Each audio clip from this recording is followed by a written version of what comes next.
ప్రభుత్వం తీసుకుంటుంది, నా సహచర మంత్రివర్గ సభ్యులు తీసుకుంటారు. 70 ఏళ్ల నుంచి ఇదే చెప్పుకుంటున్నాం. అమెరికా గురించో, జపాన్ గురించో, జర్మనీ గురించో, సింగపూర్ గురించో, దుబాయ్ గురించో 70 సంవత్సరాల తర్వాత కూడా ఇక మన గురించి ఎవరు చెప్పుకునే చరిత్ర రాసుకోవాల్సిన అవసరం లేదా? మీరు ఒక్కసారి ఆలోచన చేయండి. అవును, ఇంత పెద్ద అభివృద్ధి జరిగినప్పుడు కొంతమందికి ఏదైనా నష్టం కష్టం వచ్చి ఉండొచ్చు.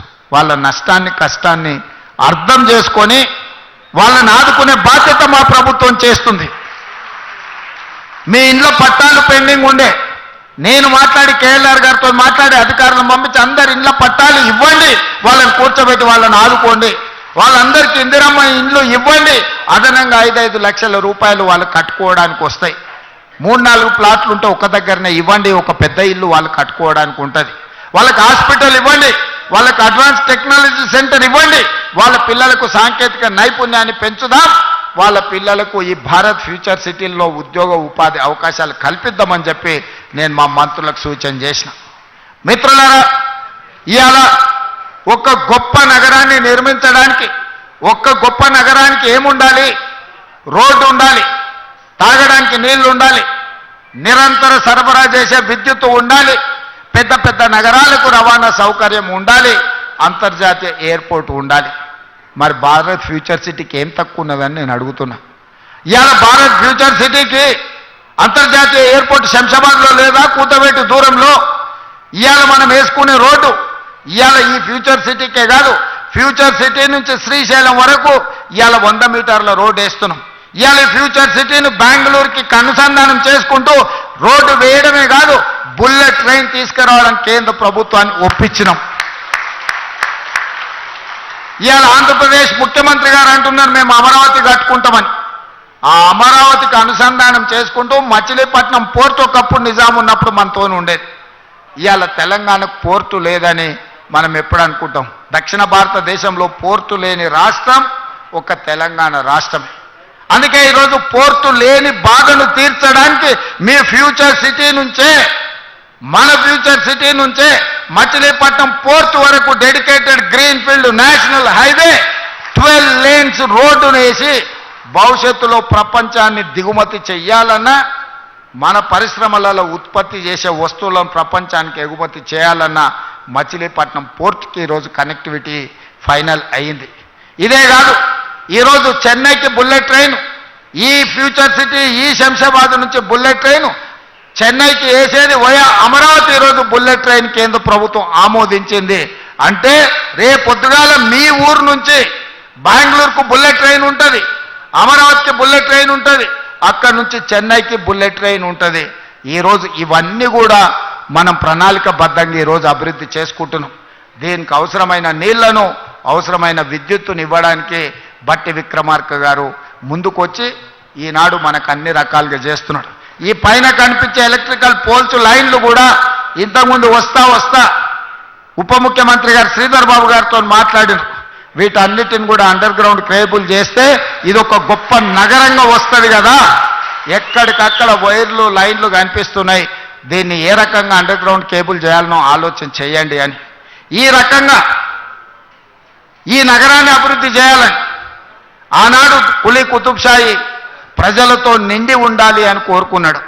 కానీ నేనేం కోరుకుంటున్నా భారత్ ఫ్యూచర్ సిటీలో అంటే ప్రపంచంలో 500 ఫార్చ్యూన్ కంపెనీస్ అని ఉంటాయి. అంటే ప్రపంచంలో అత్యంత ఉన్నతమైన అత్యధిక వ్యాపారాన్ని నైపుణ్యాన్ని ప్రదర్శిస్తున్న కంపెనీలను ఫార్చ్యూన్ 500 కంపెనీలు అంటారు. ఫోర్బ్స్ ఇండియా మ్యాగజైన్ లాంటి వీటిని అన్నిటినీ లెక్కగట్టి అన్ని రకాలుగా గొప్ప కంపెనీలను ఫార్చ్యూన్ 500 కంపెనీలు అంటారు. ఇప్పటి వరకు మన నగరంలో 85 మాత్రమే ఉన్నాయి ఆ ఫార్చ్యూన్ 500 కంపెనీలలో. రాబోయే 10 ఏళ్లలో నా లక్ష్యం ఫార్చ్యూన్ 500 కంపెనీలు భారత్ ఫ్యూచర్ సిటీలో ఉండాలి. ప్రపంచంలో ఉండే ప్రతి కంపెనీ గొప్ప కంపెనీ ఫ్యూచర్ సిటీలో ఇన్వెస్ట్మెంట్ పెట్టే విధంగా ఫార్చ్యూన్ 500 కంపెనీలను మీ గ్రామానికి, మీ ఊరికి తీసుకొచ్చి ఇదొక పెద్ద గొప్ప నగరంగా తీర్చిదిద్దే ప్రణాళికలు ఈరోజు మన ప్రభుత్వం చేస్తుంది. అందుకే మిత్రులారా, ఇందులో సహకరించండి. చిన్న చిన్న సమస్యలుంటే పరిష్కరించుకుందాం.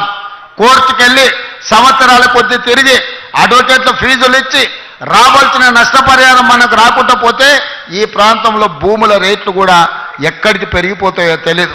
ఆనాడు కూడా మీకు వచ్చే నష్టపరిహారం తక్కువ వస్తే మీరు ఏమీ కొనుక్కోలేని పరిస్థితి వస్తుంది. అందుకే ప్రభుత్వం ఉదాహరణగా మిమ్మల్ని ఆదుకోవడానికి సిద్ధంగా ఉన్నది. మీతో కూర్చొని మాట్లాడుకుందాం. ఎవరో కోర్టేందుకు, నేను కూర్చొని మీ సమస్యల్ని పరిష్కరించడానికి సిద్ధంగా ఉన్నా. నేను ఒక మెకానిజాన్ని ఎవాల్యూ చేస్తా. మల్రెడ్డి రంగారెడ్డి గారు, కేఎల్ఆర్ గారు సహకరిస్తున్నారు. అదేవిధంగా ఈ ప్రాంతంలో ఉండే ప్రజాప్రతినిధులను కూడా సహకరించమని నేను అడుగుతున్నా. వాళ్ళ సమస్యల్ని పరిష్కరిద్దాం. కోర్టులో చుట్లు తిప్పకండి. ఓ సినిమాలో చెప్తారు, కోర్టులో ఓడిపోయినోడేమో కోర్టులోనే ఏడుస్తాడంట, కోర్టులో గెలిచినోడు ఇంటికి వచ్చి ఏడుస్తాడంట. ఎందుకంటే అడ్వకేట్లకు ఇచ్చిన ఫీజులతోని వాని సంసారం మొత్తం దివాలా తీసి వాడు మొత్తం సర్వం కోల్పోతాడు అని. ఓడినోడు కోర్టులో వేస్తాడు, గెలిచినోడు ఇంటికి వచ్చి ఏడుస్తాడు. అట్లనే ఈరోజు మీరు న్యాయవాదులను బతికించడానికో లేకపోతే రాజకీయ పార్టీలు ఉసిగొల్పితే వాళ్ళ చిక్కుల్లో మీరు పడకండి. మీ కేసులను అన్నిటినీ సావధానంగా పరిష్కరించే విధంగా ఈ రంగారెడ్డి జిల్లా కలెక్టర్కు, అదేవిధంగా టీజీఐఎస్సి ఎండి అధికారులకు నేను సూచనలు చేస్తున్నా. తక్షణమే వాళ్ళను పిలిచి కూర్చోబెట్టి వాళ్ళతో మాట్లాడి అమ్మికబుల్గా దీన్ని సెటిల్ చేసి వాళ్లకు ఒక పరిష్కార మార్గం చూపించండి అని నేను అధికారులకు ఆదేశిస్తున్నా. మా పెద్దలు శ్రీధర్ బాబు గారు రంగారెడ్డి జిల్లా ఇన్ఛార్జ్ మినిస్టరు, ఈ ఫ్యూచర్ సిటీకే కాదు మొత్తం రంగారెడ్డి జిల్లాకు కూడా వారు ఇన్ఛార్జ్ మినిస్టర్. వారితో కూర్చోండి. మీరు కేఎల్ఆర్ గారో మల్రెడ్డి రంగారెడ్డి గారో లేకపోతే ఇక్కడ ఉండే కార్పొరేషన్ చైర్మన్ల సహకారం తీసుకొని కొద్ది మంది రైతులు అక్కడికి వెళ్ళి కూర్చొని అవుట్ ఆఫ్ కోర్ట్ సెటిల్మెంట్ చేసుకుందాం. కోర్టులో కూర్చుంటే చట్టానికి అనుమతించేదానికంటే ₹1 కూడా ఎక్కువ ఇవ్వడానికి లేదు. కానీ కోర్టు బయట కూర్చొని కన్సెంట్తో చేసుకుంటే మనం కొంచెం లిబరల్గా మీకు నష్టపరిహారం ఇవ్వడానికి ఉంటుంది. ఏదో ఒక మార్గం చూపిస్తా మీకు. మీ నష్టం, మీ కష్టం, మీ తాతల ముత్తాతల ఆస్తి గుంజుకొని నేనేం తీసుకెళ్ళను. నేను ఎవ్వరికి అన్యాయం చేయడానికి ఇక్కడ లేను. అందరికీ న్యాయం చేసుకుంటూ అభివృద్ధి పదం వైపు నడిపించడం కోసం నేను ఇక్కడున్న. భూముల విలువ నాకు తెలుసు. ఎందుకంటే భూమితో నాకున్న సంబంధం వ్యవసాయమే కాదు, వ్యాపారంలో కూడా భూమితోని నాకు సంబంధాలు ఉన్నాయి. భూమి విలువేందో నేను అర్థం చేసుకోగలిగినోని. మీ భూములను అప్పనంగా గుంజుకోవాలన్న ఆలోచన లేదు. మీకు న్యాయం చేసి తీసుకొని దీన్ని ముందుకు తీసుకువెళ్దాం. ఇదే కాకుండా చివరిగా ఒక మాట ఇవ్వదలుచుకున్నా. ఇవాళ ప్రారంభించినవి future city development authority office కానీ లేకపోతే ఈ రోడ్లు కానీ పక్కనే నిర్మాణం జరుగుతున్న స్కిల్స్ యూనివర్సిటీ ఎప్పుడొస్తుందో అని అనుకోకండి. డిసెంబర్ నెలలో ప్రారంభించుకుంటాం. నెలకు 3 సార్లు నేను వచ్చి ఇక్కడనే కూర్చుంటా. ప్రపంచంలో ఏ గొప్ప కంపెనీడు పెట్టుబడులు పెట్టాలని నన్ను కలవడానికి వస్తే సచివాలయంలో కాదు, ఫ్యూచర్ సిటీ డెవలప్మెంట్ అథారిటీ ఆఫీస్లో నేను కూర్చుంటా. ప్రపంచాన్ని ఇక్కడికే రప్పిస్తా. మీ సోదరుడు తెలంగాణ ముఖ్యమంత్రి డిసెంబర్లో ఇక్కడి నుంచే కార్యక్రమాలు చేపడతాడు. అదేవిధంగా నెలకు 4 సార్లు మా ఉప ముఖ్యమంత్రి గారిని, మా శ్రీధర్ బాబుని ఇక్కడ వచ్చి కూర్చొని కార్యక్రమాలు నిర్వహించాల్సిందిగా వారిద్దరు కూడా నేను సూచన చేస్తున్నా. మనం ఉంటే వ్యవస్థలన్నీ ఇక్కడికి వస్తాయి. వ్యవస్థలన్నీ ఇక్కడికి వస్తే ఈ సమస్యల్ని పరిష్కరించడానికి అవకాశం ఉంటుంది. చివరగా ఉప ముఖ్యమంత్రి గారికి ఒక సూచన, ఇద్దరికి, శ్రీధర్ బాబు గారికి వారికి. శ్రీధర్ బాబు గారు 10 ఎకరాల భూమి సింగరేణికి అలాట్ చేయండి ఇందులో. అదేవిధంగా బట్టి గారికి నా సూచన, సింగరేణి కార్పొరేట్ ఆఫీస్ ఇక్కడ మీరు నిర్మించండి. దాంతో సింగరేణి గ్లోబల్ ఆఫీస్ని మీరు ఇక్కడ నిర్మించండి. 10 ఎకరాల స్థలం శ్రీధర్ బాబు గారు అలాట్ చేస్తారు. అధికారులకు కూడా నా సూచన, రేపు క్యాలెండర్ డేట్ తిరిగే లోపల 10 ఎకరాల భూమి సింగరేణికి అలాట్ చేయండి.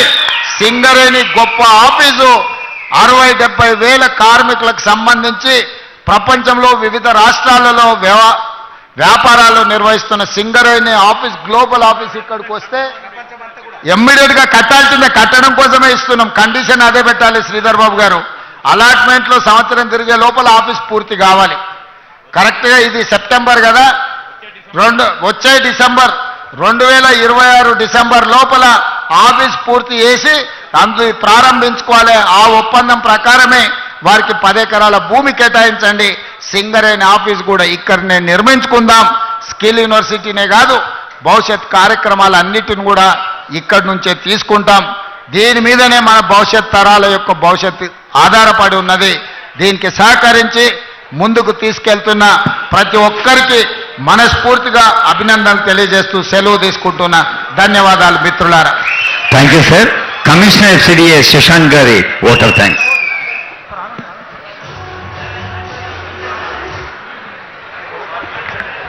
ముందుగా మన గౌరవ ముఖ్యమంత్రి శ్రీ ఏ రేవంత్ రెడ్డి గారి సంకల్పమైన భారత్ ఫ్యూచర్ సిటీలో భాగంగా FCDA మరియు రేడియల్ రోడ్డుకి సంబంధించిన శంకుస్థాపన చేసినందుకు హృదయపూర్వక ధన్యవాదాలు తెలుపుకుంటున్నాను.